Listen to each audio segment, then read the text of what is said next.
আজকে এখানে আমাদের যে এবারে শারদোৎসব, সেই শারদোৎসবের প্রাথমিক পর্বের যে খুঁটি পুজো, যে খুঁটি পুজোর মধ্য দিয়ে আমাদের যে পূজা মণ্ডপ আজকে রূপে বর্ণে গড়ে উঠবে, তারই শুভ সূচনা আজকে হলো খুঁটি পূজার মধ্যে। কততম বর্ষ? এটা আমাদের ৭৭তম বর্ষ। এবছরের থিম আমরা একটু অন্যভাবে ভেবেছি। সেটা হচ্ছে যে আপনারা জানেন প্রতি বছরই আমরা ভিন্নধর্মী স্বাদের পুজো মণ্ডপ গড়ে থাকি, যেটা বালুরঘাটের মানুষের দৃষ্টি আকর্ষণ করে, মানুষ আমাদেরকে আশীর্বাদ করে।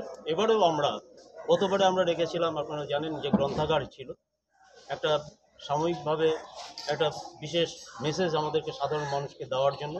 এবারে আমরা যেটা ভেবেছি সেটা হচ্ছে যে আবাল বৃদ্ধ বনিতা, অর্থাৎ ছোট শিশু থেকে বয়স্ক মানুষ প্রত্যেকের যাতে এই পুজো মণ্ডপে আসেন বা আসতে হয়, সেরকমই একটা কর্মসূচি ভেবেছি।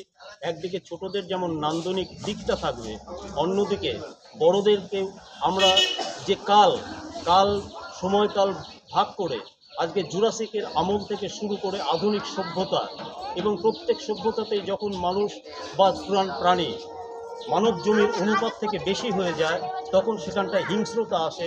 সেই হিংস্রতার কারণে একটা সভ্যতা ধ্বংস হয়, আর একটা নতুন সভ্যতা গড়ে ওঠে।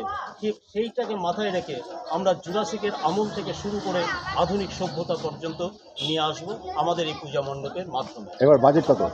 এবার বাজেট আমাদের ৭ লক্ষ টাকা। আপনার নামটা? আমার নাম সমীর সাহা, ডেজিগনেশন? আমি ক্লাবের প্রেসিডেন্ট। আমার এপাশে হচ্ছে ক্লাবের পুজো সম্পাদক, এই পাশে আমার পুজো সভাপতি।